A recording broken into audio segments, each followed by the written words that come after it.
ഇന്ന് ഞാൻ വന്നിരിക്കുന്നത് നേന്ത്രപ്പഴവും അരിയും ഉപയോഗിച്ചുണ്ടാക്കിയെടുക്കാൻ കഴിയും നല്ല പഞ്ഞി പോലത്തെ ഈവനിങ് സ്നാക്ക് റെസിപ്പിയുമായാണ്.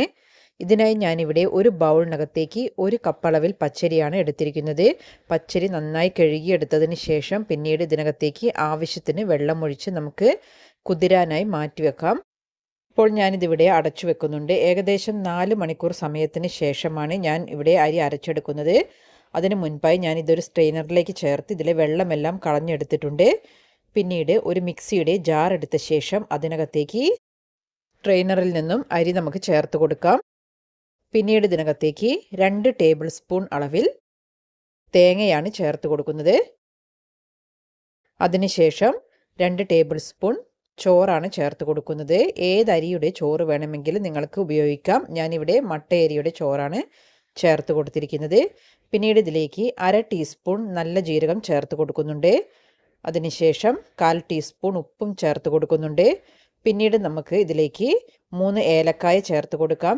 ഏലക്കായുടെ പൊടി ഉണ്ടെങ്കിൽ നിങ്ങൾക്ക് അത് ചേർത്ത് കൊടുക്കാവുന്നതാണ്. ഞാനിവിടെ തൊണ്ടോടുകൂടി തന്നെ ഏലക്കായ 3 ചേർത്തിട്ടുണ്ട്. പിന്നീട് ഇതിനകത്തേക്ക് 1 കപ്പ് അളവിലാണ് വെള്ളം ചേർത്ത് കൊടുക്കുന്നത്. അപ്പോൾ 1 കപ്പിൽ അളവിൽ വെള്ളം ചേർത്തതിന് ശേഷം നമുക്കിത് മൂടി വെച്ചതിന് ശേഷം നല്ല ഫൈനായിട്ട് അരച്ചെടുക്കാം. അപ്പോൾ ഞാനിതിവിടെ നന്നായിട്ട് അരച്ചെടുത്തിട്ടുണ്ട്. അത് ഞാനിവിടെ ബൗളിനകത്തേക്ക് ചേർത്ത് കൊടുക്കുന്നുണ്ട്. അപ്പോൾ ഈ ഒരു കൺസിസ്റ്റൻസിയിലാണ് ഞാനിവിടെ ബാറ്റർ തയ്യാറാക്കിയിരിക്കുന്നത്. പിന്നീട് ഞാനിവിടെ ഒരു നേന്ത്രപ്പഴം എടുത്തിട്ടുണ്ട്. അത്യാവശ്യം പഴുത്ത പഴമാണ് എടുത്തിരിക്കുന്നത്.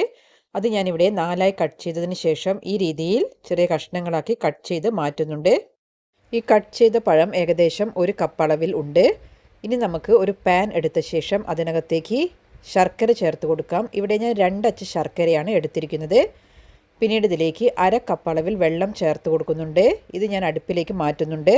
അപ്പോൾ ശർക്കര തിളച്ചു വരുന്ന സമയം കൊണ്ട് നമുക്കൊരു പാൻ അടുപ്പിൽ വെച്ച് അതിനകത്തേക്ക് 1 ടേബിൾ സ്പൂൺ നെയ്യ് ചേർത്ത് കൊടുക്കാം. അല്ലെങ്കിൽ നിങ്ങൾക്ക് വെളിച്ചെണ്ണ ചേർത്ത് കൊടുക്കാവുന്നതാണ്. പിന്നീട് ഇതിനകത്തേക്ക് 1 കൈപ്പിടി നിറയെ തേങ്ങാക്കൊത്ത് ചേർത്ത് കൊടുക്കുന്നുണ്ട്. ഇവ ചേർത്ത ശേഷം ഒരു ഏകദേശം ഒന്ന് കളർ മാറുന്ന സമയം വരെ നമുക്കിങ്ങനെ ഇളക്കി കൊടുത്തുകൊണ്ടിരിക്കാം. അപ്പോൾ തേങ്ങയുടെ കളർ ചെറുതായിട്ടൊന്ന് മാറി വരുന്ന സമയത്ത് ഇതിനകത്തേക്ക് 6 ചെറിയുള്ളി ചെറുതായി അരിഞ്ഞത് ചേർത്ത് കൊടുക്കുന്നുണ്ട്. അപ്പോൾ ആ ഉള്ളിയും തേങ്ങയും ഏകദേശം ഒരു ബ്രൗൺ കളർ ആവുന്ന സമയം വരെ നമുക്കിങ്ങനെ ഇളക്കി കൊടുത്തുകൊണ്ടിരിക്കാം. അപ്പോൾ ഈ ഒരു സമയത്ത് ഞാനിത് അടുപ്പിൽ നിന്നും ഒരു പ്ലേറ്റിലേക്ക് മാറ്റി വെക്കുന്നുണ്ട്. അപ്പോൾ ആ തേങ്ങയും ഉള്ളിയും മാറ്റിയതിന് ശേഷം പിന്നീട് ആ പാനിലേക്ക് ഞാൻ ചേർത്ത് കൊടുക്കുന്നത് നമ്മൾ കട്ട് ചെയ്ത് വെച്ചിരിക്കുന്ന പഴമാണ്. അപ്പോൾ നേന്ത്രപ്പഴത്തിൻ്റെ കഷ്ണങ്ങൾ ഇതിനകത്തേക്ക് ചേർത്തതിന് ശേഷം നമുക്ക് ഇതൊന്ന് ചെറുതായി ഒന്ന് വഴറ്റിയെടുക്കാം. അപ്പോൾ ഇത് ചെറുതായിട്ടൊന്ന് വഴറ്റുന്ന സമയത്ത് ഇതിനകത്തേക്ക് ഞാൻ 1 ടേബിൾ സ്പൂൺ അളവിൽ പഞ്ചസാര ചേർത്ത് കൊടുക്കുന്നുണ്ട്. അപ്പോൾ പഴത്തിന് നല്ല മധുരമുണ്ടെങ്കിൽ പഞ്ചസാര ചേർക്കേണ്ട ആവശ്യമില്ല.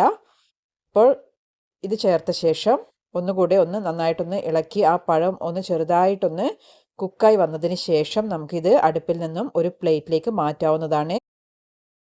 ഈ സമയം കൊണ്ട് നമ്മുടെ ശർക്കരപ്പാനി തയ്യാറായിട്ടുണ്ട്. ഇത് നന്നായി തിളച്ചു തുടങ്ങിയിട്ടുണ്ട്. ഇത് നമുക്ക് നമ്മൾ നേരത്തെ അരച്ചു വെച്ചിരിക്കുന്ന മാവിനകത്തേക്ക് ചേർത്ത് കൊടുക്കാം. അപ്പോൾ ഞാൻ ഇതൊരു സ്ട്രെയിനറിലേക്ക് ചേർത്തിട്ടാണ് ഇതിനകത്തേക്ക് ചേർത്ത് കൊടുക്കുന്നത്. അതേസമയം അടുത്ത കൈ കൊണ്ട് ഞാനിത് ഇളക്കി കൊടുത്തുകൊണ്ടിരിക്കുകയും ചെയ്യുന്നുണ്ട്. കാരണം നല്ല ചൂടോടുകൂടി തന്നെയാണ് ശർക്കരപ്പാനി നമ്മൾ ഇതിനകത്തേക്ക് ചേർത്ത് കൊടുക്കേണ്ടത്. ശർക്കരപ്പാനി പെട്ടെന്ന് തന്നെ ഒഴിച്ചതിന് ശേഷം നിങ്ങൾക്ക് പെട്ടെന്ന് തന്നെ ഇളക്കിയെടുത്താലും മതി. ഈ ഒരു കൺസിസ്റ്റൻസിയിലാണ് ബാറ്റർ തയ്യാറാക്കേണ്ടത്. പിന്നീട് തവിയിലേക്ക് കുറച്ച് ബാറ്റർ എടുത്ത ശേഷം അതിനകത്തേക്ക് 1/4 ടീസ്പൂൺ ബേക്കിംഗ് സോഡയാണ് ചേർത്ത് കൊടുക്കുന്നത്. അപ്പോൾ ബേക്കിംഗ് സോഡ ഞാൻ ഈ തവിയിലേക്ക് ചേർത്ത ശേഷം ഇത് നന്നായിട്ടൊന്ന് മിക്സ് ചെയ്തതിന് ശേഷം മാത്രമാണ് എപ്പോഴും ബാറ്ററിനകത്തേക്ക് ചേർത്ത് കൊടുക്കാറ്. അങ്ങനെയാവുമ്പോൾ ആ ബേക്കിംഗ് സോഡ ഈവനായി എല്ലാ ഭാഗത്തും എത്തിച്ചേരും. അല്ലാതെ ചിലപ്പോൾ അവിടെ കട്ട പിടിച്ചിരിക്കാൻ സാധ്യതയുണ്ട്. അതുകൊണ്ട് എപ്പോഴും ഇങ്ങനെ ചേർത്ത് കഴിഞ്ഞാൽ നമുക്ക് ഈവനായിട്ട് എല്ലാ ഭാഗത്തേക്കും എത്തിക്കിട്ടും. ഇനി നമുക്ക് ഇതിലേക്ക് നമ്മൾ നേരത്തെ തയ്യാറാക്കി വെച്ചിരിക്കുന്ന ആ തേങ്ങയുടെയും ഉള്ളിയുടെയും കൂട്ട് 2 ടേബിൾ സ്പൂൺ ഇതിനകത്തേക്ക് ബാറ്ററിലേക്ക് ചേർത്ത് കൊടുക്കാം. അതുപോലെ തന്നെ ആ നേന്ത്രപ്പഴത്തിൻ്റെ കൂട്ടിൽ നിന്നും ഒരു 3 ടേബിൾ സ്പൂൺ പഴം ഞാൻ ഇതിനകത്തേക്ക് ചേർത്ത് കൊടുക്കുന്നുണ്ട്. അപ്പോൾ ഇതിങ്ങനെ ബാറ്ററിനകത്തേക്ക് ചേർത്തിട്ട് ഒന്ന് മിക്സ് ചെയ്തെടുത്ത് കഴിഞ്ഞാൽ നമ്മൾ ഇത് അപ്പം തയ്യാറാക്കി കഴിഞ്ഞാൽ ഇടയ്ക്കിടയ്ക്ക് കടിക്കാൻ കിട്ടുമ്പോൾ നല്ലൊരു ടേസ്റ്റാണ് കഴിക്കാൻ. അപ്പോൾ ഇത് ചേർത്ത ശേഷം നന്നായി മിക്സ് ചെയ്തതിന് ശേഷം നമുക്ക് അപ്പം ഉണ്ടാക്കിയെടുക്കാം. പാലപ്പം ചുട്ടെടുക്കുന്ന ചട്ടിയാണ് എടുത്തിരിക്കുന്നത്. ഇത് അടുപ്പിൽ വെച്ച് നന്നായി ചൂടായതിന് ശേഷം ഇതിനകത്തേക്ക് 1 ടീസ്പൂൺ നെയ്യ് ഒന്ന് ചേർത്തതിന് ശേഷം ഇത് നന്നായിട്ട് എല്ലാ ഭാഗത്തേക്കും ഒന്ന് സ്പ്രെഡ് ചെയ്ത് കൊടുക്കുന്നുണ്ട്. പിന്നീട് നമുക്ക് ഇതിനകത്തേക്ക് നന്നായി ചൂടായതിന് ശേഷം വേണം മാവ് ചേർത്ത് കൊടുക്കാൻ. അപ്പോൾ 2 തവി മാവാണ് ഞാൻ ഇതിനകത്തേക്ക് ചേർത്ത് കൊടുക്കുന്നത്. അപ്പോൾ നിങ്ങൾ ഓർക്കേണ്ട കാര്യം, ചട്ടി നന്നായി ചൂടായതിന് ശേഷമാണ് മാവ് ഒഴിച്ചു കൊടുക്കേണ്ടത്. അതുപോലെ തന്നെ മാവ് നന്നായിട്ടൊന്ന് മിക്സ് ചെയ്തുകൊണ്ട് വേണം ഇതിനകത്തേക്ക് ചേർത്ത് കൊടുക്കാൻ. പിന്നീട് ഇതിന് മുകളിലായി ആ തേങ്ങയുടെയും ഉള്ളിയുടെയും കൂട്ട് ഞാൻ കുറച്ച് വിതറി കൊടുത്തിട്ടുണ്ട്. പിന്നീട് നമ്മൾ തയ്യാറാക്കി വെച്ചിരിക്കുന്ന ആ പഴത്തിൻ്റെ കൂട്ടിൽ നിന്നും കുറച്ച് എടുത്ത് ഞാനിത് മുകളിലായിട്ട് ചേർത്ത് കൊടുക്കുന്നുണ്ട്. അപ്പോൾ ഈ സമയത്തെല്ലാം നമ്മൾ ഹൈ ഫ്ലെയിമിൽ വെച്ചിട്ടാണ് ചെയ്തെടുക്കുന്നത്. അതിനുശേഷം നമ്മൾ ഇത് കവർ ചെയ്ത് കൊടുക്കുകയാണ്. അപ്പോൾ കവർ ചെയ്തതിന് ശേഷം നിങ്ങൾ തീ മീഡിയം ടു ലോ ഫ്ലെയിമിലേക്ക് മാറ്റിയിട്ട് വേണം കുക്ക് ചെയ്തെടുക്കാൻ. അപ്പോൾ ഏകദേശം ഒരു 4 മിനിറ്റ് സമയമൊക്കെ ആകുമ്പോഴേക്കും അപ്പം പെർഫെക്റ്റായി കുക്കായി കിട്ടിയിട്ടുണ്ടാവും. അപ്പോൾ നിങ്ങൾക്ക് കണ്ടാൽ തന്നെ അറിയാം നല്ല ഇതായി ഇത് പൊങ്ങി വന്നിട്ടുണ്ട്. പിന്നീട് ഞാൻ ഇതൊന്ന് തിരിച്ചിട്ട് കൊടുക്കുന്നുണ്ട്. അപ്പോൾ തിരിച്ചിട്ട് കൊടുക്കാതെയും നിങ്ങൾക്ക് ഉപയോഗിക്കാവുന്നതാണ്. എന്നാലും ഞാനിത് 1 മിനിറ്റ് സമയം ഒന്ന് തിരിച്ചിട്ട് കുക്ക് ചെയ്തെടുക്കുന്നുണ്ട്. അങ്ങനെയാവുമ്പോൾ അതിൻ്റെ മുകൾഭാഗം കുറച്ച് ക്രിസ്പിയും ആയി കിട്ടുന്നതാണ്. അപ്പോൾ ഇതേ രീതിയിൽ ഞാൻ ബാക്കിയുള്ള ഇതും ചുട്ടെടുക്കുന്നുണ്ട്. അപ്പോൾ പിന്നീട് മാവ് ഒഴിക്കുന്ന സമയത്ത് നമ്മൾ തീ ഹൈ ഫ്ലെയിമിലേക്ക് മാറ്റുക. അപ്പോൾ ഹൈ ഫ്ലെയിമിലേക്ക് മാറ്റിയതിന് ശേഷം മാവ് നന്നായിട്ടൊന്ന് മിക്സ് ചെയ്തിട്ട് വേണം നമ്മൾ ഇതിനകത്തേക്ക് ചേർത്ത് കൊടുക്കാൻ.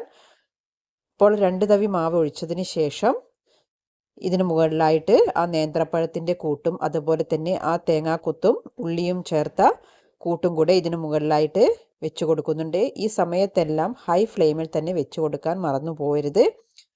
അപ്പോൾ ഈ കാര്യങ്ങളെല്ലാം ശ്രദ്ധിച്ചുണ്ടാക്കി കഴിഞ്ഞാൽ നിങ്ങൾക്കും വീട്ടിൽ പെർഫെക്റ്റായിട്ട് തന്നെ ഈ രീതിയിൽ തയ്യാറാക്കിയെടുക്കാൻ പറ്റുന്നതാണ്. അപ്പോൾ വളരെ എളുപ്പത്തിൽ നമുക്ക് ഉണ്ടാക്കിയെടുക്കാൻ കഴിയുന്ന ഒരു ഈവനിങ് സ്നാക്കിൻ്റെ റെസിപ്പിയാണിത്. അപ്പോൾ ഇതെല്ലാം സ്പ്രെഡ് ചെയ്ത് വെച്ച് കൊടുത്തതിന് ശേഷം ഞാനിത് കവർ ചെയ്ത് കൊടുത്തിട്ടുണ്ട്. കവർ ചെയ്തതിന് ശേഷം തീ മീഡിയം ടു ലോ ഫ്ലെയിമിൽ വെച്ചിട്ടാണ് ഞാനിത് 4 മിനിറ്റ് സമയം കുക്ക് ചെയ്തെടുത്തിരിക്കുന്നത്. അതിനുശേഷം ഞാനിതൊന്ന് മറിച്ചിട്ട് കൊടുക്കുന്നുണ്ട്. അപ്പോൾ മറിച്ചിട്ടതിന് ശേഷം 1 മിനിറ്റ് സമയം കൊണ്ട് തന്നെ ഞാനിത് അടുപ്പിൽ നിന്ന് എടുത്ത് മാറ്റുന്നുണ്ട്. അപ്പോൾ ഈ രീതിയിൽ ഞാനിവിടെ അപ്പം എല്ലാം റെഡിയാക്കിയിട്ടുണ്ട്. അപ്പോൾ ഇത് ഞാനിവിടെ ഒരു സെർവിങ് പ്ലേറ്റിലേക്ക് മാറ്റിയിട്ടുണ്ട്. അതിനുശേഷം ഞാനിത് ഒന്ന് കട്ട് ചെയ്ത് നോക്കുന്നുണ്ട്. അപ്പോൾ നിങ്ങൾക്ക് കാണുമ്പോൾ തന്നെ അറിയാം നല്ല ആരുകൾ ഒക്കെ എടുത്ത നല്ല പെർഫെക്റ്റ് ആയിട്ട് തന്നെ അപ്പം തയ്യാറാക്കിയെടുക്കാൻ കഴിഞ്ഞിട്ടുണ്ട്. അപ്പോൾ കുറച്ച് കാര്യങ്ങൾ പറഞ്ഞത് ശ്രദ്ധിച്ചു കഴിഞ്ഞാൽ നിങ്ങൾക്കും വീട്ടിൽ ഉണ്ടാക്കിയെടുക്കാം ഇങ്ങനെ പഞ്ഞി പോലത്തെ അപ്പം. അപ്പോൾ നിങ്ങളെല്ലാവരും ട്രൈ ചെയ്ത് ഫീഡ്ബാക്ക്സ് എല്ലാം അറിയിക്കുക.